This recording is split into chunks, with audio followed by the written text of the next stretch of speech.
ആരാധന രാജീവ് ചന്ദ്രശേഖർ എപ്പോഴും പറയുന്നതാണ്, യുവാക്കൾക്ക് അവസരങ്ങൾ കൊടുക്കുന്നു. NDAയുടെ പ്രകടന പത്രിക എന്തെല്ലാം അവസരങ്ങളാണ് യുവാക്കൾക്ക് വേണ്ടി തുറന്നു വച്ചിട്ടുള്ളത്? രാജീവ് ചന്ദ്രശേഖർ എടുത്തു പറയുന്നൊരു പ്രധാന കാര്യമുണ്ട്, സ്കില്ലിംഗ്, അപ്സ്കില്ലിംഗ് ആൻഡ് റീസ്കില്ലിംഗ്. അതായത് അടിസ്ഥാനപരമായിട്ട് നിങ്ങൾക്ക് തൊഴിൽ വേണമെങ്കിൽ ഒന്ന് നിങ്ങൾക്ക് വിദ്യാഭ്യാസം വേണം, 2 എക്സ്പീരിയൻസ് വേണം, ഇതിനൊക്കെ പുറമെ സ്കില്ല് വേണം. അപ്പോൾ വിദ്യാഭ്യാസം, സ്കില്ല്, എക്സ്പീരിയൻസ് ഇത് മൂന്നും ചേർന്നാണ് നിങ്ങളുടെ ഒരു എംപ്ലോയ്മെൻറ്റ് പോസിബിലിറ്റി മുന്നിൽ ഓപ്പൺ ചെയ്തതിന്. ഒരു ഓപ്പർച്യൂണിറ്റി ഉണ്ട്, ഒരിടത്തൊരു വേക്കൻസി കിടപ്പുണ്ട്, നിങ്ങൾ അപ്ലൈ ചെയ്യുന്നു. നിങ്ങൾക്ക് നല്ല വിദ്യാഭ്യാസം ഉണ്ടോ? ആദ്യത്തെ ചോദ്യം ഇതാണ്. ഇവിടെ വിദ്യാഭ്യാസം നമ്മൾ ഉറപ്പാക്കാനുണ്ട്, അതെന്തായാലും അതിനൊരു കുറവുണ്ടാവില്ല.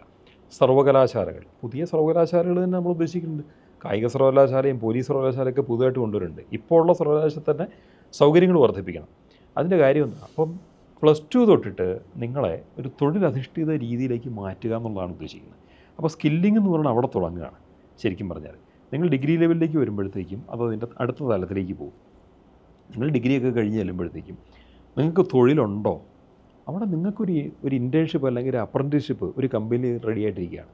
അപ്പോൾ നിങ്ങളൊരു കമ്പനികൾക്ക് തന്നെ ഒരു അപ്രൻറ്റീസിനെ നിയമിച്ചാൽ അയാൾക്ക്, അല്ലെങ്കിൽ ഒരു ഇൻറ്റേണിനെ നിയമിച്ചാൽ അയാൾക്കൊരു പേയ്മെൻറ്റ് അവിടെ റെഡിയായിട്ട് സർക്കാർ കൊടുക്കുകയാണ്.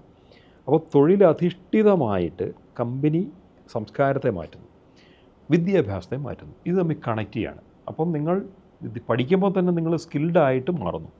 ഇപ്പം സ്കില്ലില്ലാത്തവന് സ്കില്ല് കൊടുക്കുകയാണ് സ്കില്ലിങ്. ആ സ്കില്ലിനെ വർദ്ധിപ്പിക്കുന്നതാണ് അപ്സ്കില്ലിംഗ് എന്ന് പറയുന്നത്. വീണ്ടും മറ്റൊരു സ്കില്ലിലേക്ക് കടത്തുക, ഇല്ലെങ്കിൽ ഒന്നുകൂടെ മെച്ചപ്പെടുത്തുക, റീസ്കില്ലിംഗ് ആണ്. ഇങ്ങനെ 3 തരത്തിലുള്ള സ്കില്ലിംഗ് പ്രോഗ്രാംസിൽ കൂടി നിങ്ങളുടെ കഴിവിനെ വർദ്ധിപ്പിക്കുന്നു, നിങ്ങളുടെ നൈപുണ്യം വർദ്ധിപ്പിക്കുന്നു. നൈപുണ്യമില്ലാത്തവനെ ആർക്കും ആവശ്യം വരുന്നില്ലല്ലോ. അപ്പോൾ ഏറ്റവും പ്രധാനം എന്ന് പറയുന്നത് നൈപുണ്യവർദ്ധനയാണ്. ഇത്തരം ഒരു വിഷൻ ആദ്യമായിട്ട് മുന്നിൽ വയ്ക്കുന്നത് തന്നെ സത്യത്തിൽ NDAയുടെ മാനിഫെസ്റ്റോയിലാണ്. വേറെ ആർക്കും അതുവരെ മുന്നിൽ വയ്ക്കാനും പറ്റിയിട്ടില്ല. ഇത് കഴിഞ്ഞ മോഡി ഗവൺമെൻറ്റിൻ്റെ ടൈമിൽ തന്നെ രാജീവ് ചന്ദ്രശേഖർ അദ്ദേഹത്തിൻ്റെ ആശയമായിട്ട് മുന്നിൽ വെച്ചിരുന്നു. അതിനുവേണ്ട നടപടികൾ കേന്ദ്ര സർക്കാർ എടുത്തിട്ടുമുണ്ട്, കുറേയിടത്ത് നടപ്പാക്കിയിട്ടുമുണ്ട്. അത് കേരളത്തിൽ നടപ്പാക്കും.